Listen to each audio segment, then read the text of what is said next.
I'm back with the odometer procedure. Takes the parameter that's an integer, and it's called ID, and it's gonna give us an integer as well called odometer.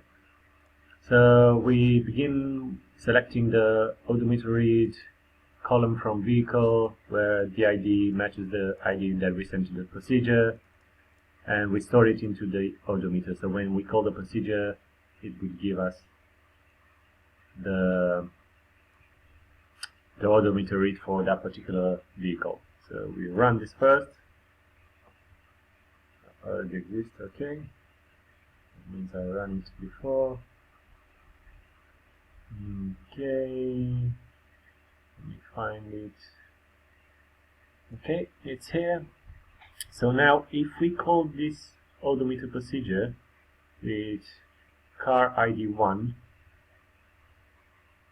and it will store it into odometer, we call it, and then if we display it, it will give us 2000, because the odometer for car with ID 1 is 2000. Okay, then to display the total mileage of the vehicle, it's gonna display vehicle 1 because we called this procedure for vehicle 1. We can put vehicle 2 or 3, ID 2 or 3. And then we just run this one. We select the ID of the vehicle. We do the sum. That is gonna be the odometer that the car has now, minus the odometer that the car had first on this year, 2016, and we're gonna store it as total miles. So this sum is gonna be stored as total miles from, and we're gonna select everything from this view, check miles, and we're gonna group it by ID vehicle, and we're gonna group everything by ID vehicle as well. So this will give us, it's gonna be 2000. If we run the view again, it's 1000 when the first time the car got out, and then we had 2000 that the car has now, 2000 miles, and now it's giving us, sorry, didn't select a little bit, it's giving us 1000 miles, so 2000 minus 1000 is 1000. And now we're going to show the details of a particular bill. Okay, we're going to do another view with the bill details. We're going to have some columns here like ID bill, departure date, and so on and so on. We're going to link together faculty member, reservation checkout form, vehicle trip completion form, and bill. We're going to look through all the tables where the ID bill is 3, so we link everything by the ID 3, and we're going to group everything by the vehicle. And now if we display the view, we can see that this particular bill had 2 vehicles, because this reservation had 2 vehicles, and if we want to have it as a sum, just call this one, and it's going to be a total of 600. So if we do for bill 2, for example, let's run this again, and then call it again. This one has only 1 vehicle with the ID 2. It's been rented by Michael from the other department, and the value of the bill was 400. Moving on with the show maintenance dates of a vehicle, we do a view, select the ID, initial date, and so on. From the vehicle, we just link the maintenance log to the vehicle, and we're looking through these 2 tables where the ID vehicle is number 1 and the completion date is not null, because as we spoke earlier, if the completion date is not completed, that means that the car is not back from the service. So we're gonna run this, and then we're going to display the view, and it's going to show us when the maintenance started and the maintenance completed. For this particular vehicle is just one maintenance log. And the next one, display details of particular maintenance, including what parts are used. We're doing the view, we're doing the columns, and we're linking together maintenance log form, maintenance log with maintenance detail form, with parts usage form, with parts department, and parts by the foreign keys that is here, so the foreign keys has to be linked. And we're doing it for maintenance log form 1, for example. And then we can display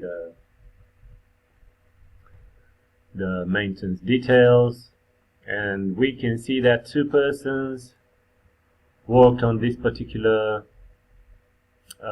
maintenance, and they used 1 brake, for example, and 2 oil filters. And the brakes were done by the manager and the mechanic did the oil filters. Okay, so moving on, display those who booked vehicles but not actually use them. So the same, we create a view, we select the name, contact number, department, departure date from these 3 tables, and then we link them with a foreign key, and we check that ID employee is not null, and now, so the present date when we're doing the checking is bigger than the departure date. So we run this. So if we want to do it for all the bookings, but it's not going to make sense anyway. So we do this, then display the booking. So all the bookings, these 2 persons, contact numbers from science and art, it was supposed to live on the 18 and 19, they didn't. So they're here. We're saying that we're checking if the employee is null, because as we said earlier, if this is not completed, that means the checkout form wasn't released by an employee. So these are the queries asked, and now we're gonna show the triggers. So this one is an after trigger, after the trip ended, and it's gonna be an update. As we can see here, it's going to be an update on the trip completion form for each row. We're going to update table vehicle, and we're going to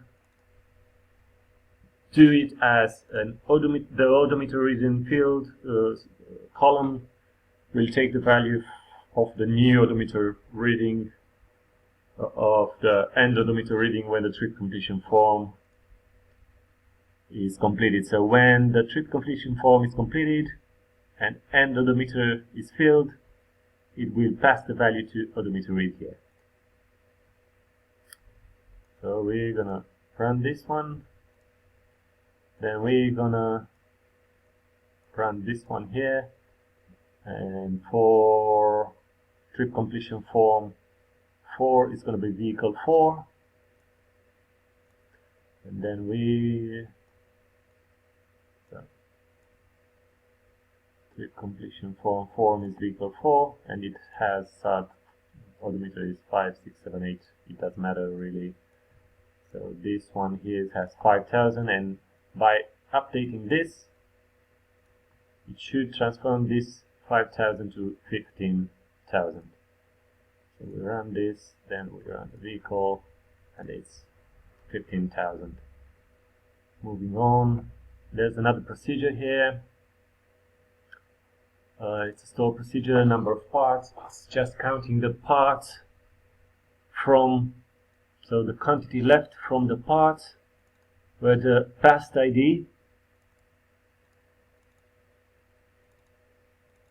for the part is verified, and the quantity for that particular part is stored in the total quantities. We're gonna run this one.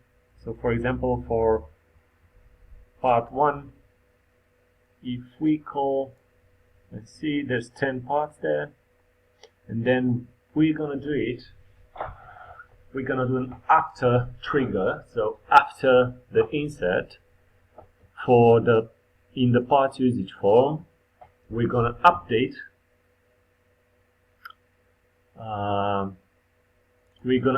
parts table. Basically what we're doing, when a part is used here, it's, let's say, ID 1, it's gonna have a number of parts, and it will automatically decrease the number of the parts from this table when this is used here. So we're gonna update the part, and we're gonna set the quantity left to whatever quantity was used. No, sorry, with whatever so it would take the value of the quantity that it's now, and it's gonna make the difference between it and the new number of parts used from this table here. So basically, we're calling the store procedure from here, and then we're just updating the parts table. So the quantity left, this field here, will be with some parts, the number of parts used less, where the ID parts equals the ID parts that has just been updated. So we're gonna run this, and then we're gonna test it. So part usage form, we're gonna do a select from parts usage form just to see how many we have. Number of parts is going to be 2. So for